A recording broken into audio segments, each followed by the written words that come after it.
When my folks moved up here, there was 280 acres. And in 1958, my dad bought the neighboring farm of 200 acres.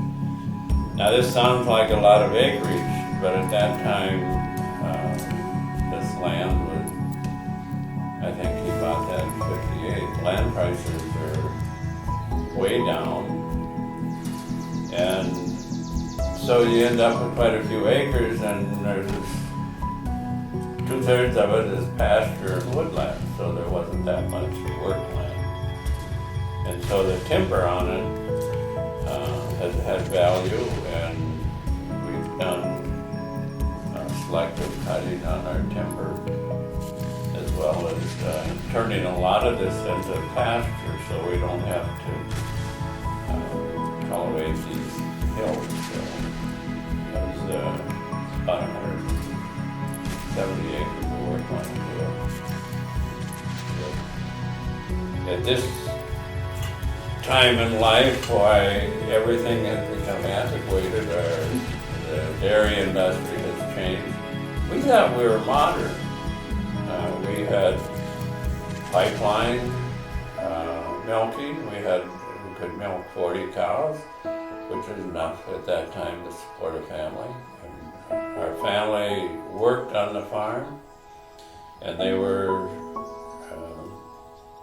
our main source of labor.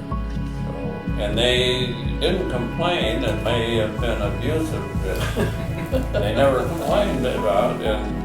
Oh, they did too. They just didn't do it to you. Well, they loved the farm, and still today they love the farm. Well, I mean, Dee especially, she couldn't wait to retire and be working on the farm. So it was, Dee was our farmer. She was a real farmer. She loved it here, and she was a big help to me.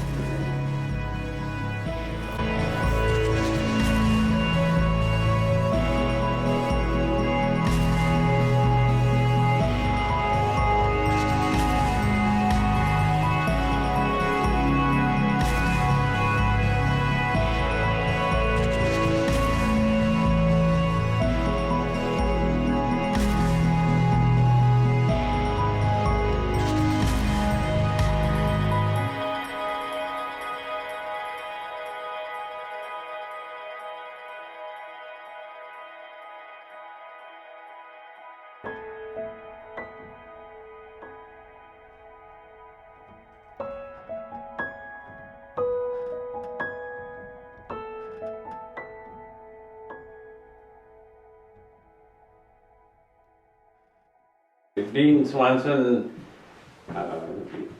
living here on the High Point Road for all of my life. My parents bought the farm in 1937. I was born in 1938, so right here. I've been here most of the time, and I left for about 10 years going to school and taught school and retired early. So I'm back here. And Jan here has been here how many years? A lot.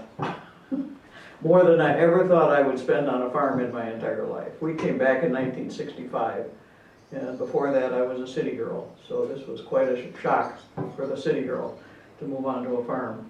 So go ahead, talk about the farming.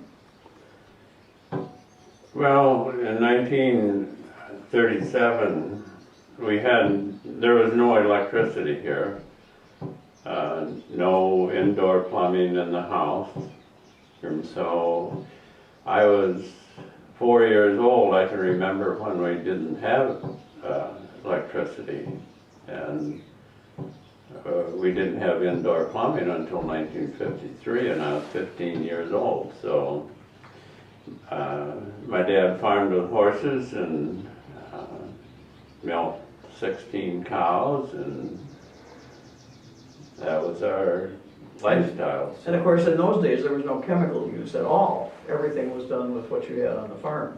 So they were farming organically back then, but nobody called that organic farming. That was just farming. Then after the war, all the chemicals came into use.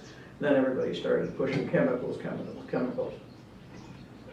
I think probably one of the interesting parts with my parents is that when they came up here, this is a very rough farm with a lot of hills, and at 150 years ago, people grew wheat generally, and that was a crop they could eat or feed or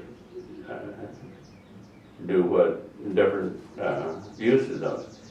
And so the land had been abused by erosion, and they plant wheat year after year on these hills, but they were washed away, and there were places on this farm that you couldn't cross the ditches in the fields with a team of horses. And about this time, 30s and 40s, conservation practices moved in, and my dad had gone to a farm short course and came back with all these ideas of land conservation, and at that point we plowed in some of the ditches so I could get across, and we're farming these today, 80 years later, with no erosion problems. And I credit him for bringing about these practices on these hill farms, and that was a start, and I think that was a carryover for me.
1988, we were selling our milk conventional, but our farm was organic, so we were certified, and 1988 was the beginning of Organic Valley, where we were one of 6 or 7 farms that started Organic Valley, which is now the largest organic co-op in the United States.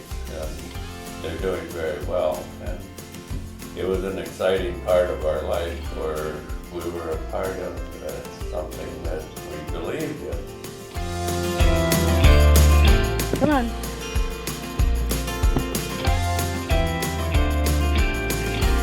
I've been feeding him for about 2 months. Wow. His mother's out there, and she didn't have any milk to start with, and I don't know how much she got now, but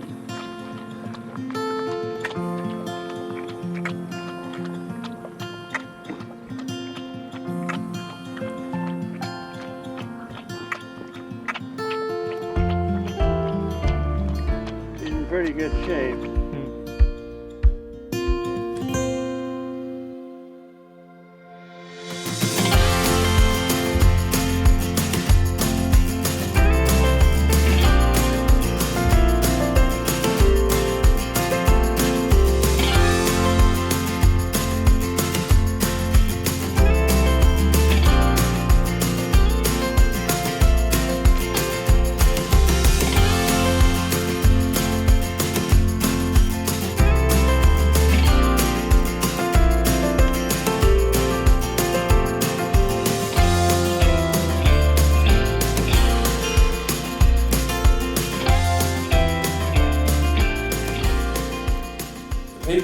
All the people that have moved in, like Mike and others, can all talk about the beauty of living around here, and they appreciate the quiet,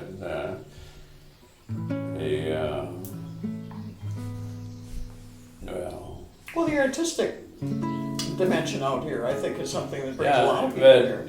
you have to take into thinking about us natives who've lived here all the time, and it's like, maybe we didn't appreciate it, but we did. We appreciate it every day, and it's not new to us, and so we don't say, oh, you know, we have this southwest driftless area, and this is where everybody should live. We've lived it, so we have enjoyed it.